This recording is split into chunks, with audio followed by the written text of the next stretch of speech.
கர்த்தருக்குள் அன்பானவர்களே, அனுதினமும் கிறிஸ்துவுடன் தியான வேலைக்கு உங்களை அன்புடன் அழைக்கிறோம். இன்றைய தியானத்திற்கான வேத வாசிப்பு நியாயாதிபதிகள் 6ஆம் அதிகாரம் வசனங்கள் 11 முதல் 40 வரை. தியானத்திற்கான தலைப்பு பராக்கிரமசாலியே. கர்த்தருடைய தூதனானவர் அவனுக்கு தரிசனமாகி, பராக்கிரமசாலியே, கர்த்தர் உன்னோடே இருக்கிறார் என்றார். நியாயாதிபதிகள் 6:12.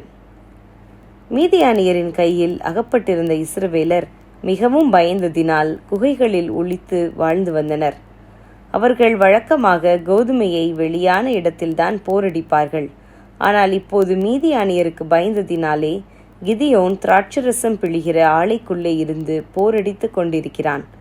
பயந்த நிலையில் இருந்த அவனை கர்த்தருடைய தூதனானவர் பராக்கிரமசாலியே என்று அழைத்து, கர்த்தர் உன்னுடனே இருக்கிறார் என்கிறார். பொதுவாக பயந்து கொண்டிருப்பவர்களை பார்த்து நாம் பயந்தாங்கொள்ளி என்றுதான் கூறுவோம். ஆனால் கர்த்தருடைய தூதனானவரோ இங்கே பராக்கிரமசாலியே என்று அழைத்ததுமல்லாமல் தேவன் உன்னுடனே இருக்கிறார் என்கிறார். தேவன் என்னுடனே இருக்கிறார் என்ற நம்பிக்கையில் ஒருவன் வாழுவானேயாகில் அவனுக்குள் பயம் என்பது இருக்கக்கூடாது. ஆம், தேவன் நமக்கு பயமுள்ள ஆவியை கொடாமல் பலமும் அன்பும் தெளிந்த புத்தியையுமே கொடுத்திருக்கிறார் என்பது வேத வார்த்தை. இஸ்ரவேலரை மீதியானியரின் கையிலிருந்து மீட்பதற்காக தேவன் கிதியோனையே அழைக்கிறார். அதை அவனாலேயே நம்ப முடியவில்லை. எனவே அவன் தேவனுக்கு என்மேல் கோபம் வராதிருப்பதாக என்று சொல்லி ஒரு அடையாளத்தை கேட்டு தன்னோடு பேசினது உண்மையிலேயே தேவன்தானா என்பதை ஊர்ஜிதம் செய்து கொண்டான். அநேகரை யுத்தத்திற்காக சேர்த்து கொண்ட போது தேவன் அதை தடுத்து 300 பேருடன் மட்டுமே போகும்படிக்கு கூறுகிறார்.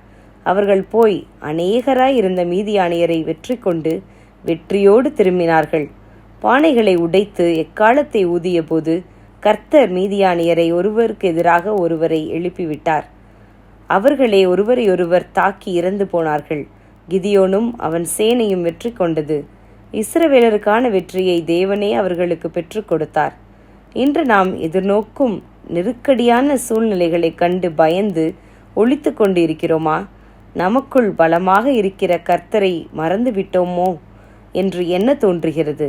கர்த்தரை நம்பி அவரை நோக்கி கூப்பிடும்போது அவரே நமக்கு ஜெயத்தை தர வல்லவராயிருக்கிறார். எனவே நாம் எப்படிப்பட்ட சூழ்நிலையில் இருந்தாலும் சூழ்நிலைகளுக்கு அப்பாற்பட்டவராய் இருக்கிற தேவனையே நோக்கி பார்ப்போம். எல்லாம் அவருக்கு லேசான காரியமே. ஜெபம் செய்வோமா? தகப்பனே, நாங்கள் பலவீனர், ஆனால் கர்த்தரோ பயங்கரமான பராக்கிரமசாலியாய் எங்களோடு கூட இருந்து எங்களை வெற்றி சிறக்க பண்ணுகிறீர். உமக்கு ஸ்தோத்திரம். ஆமேன்.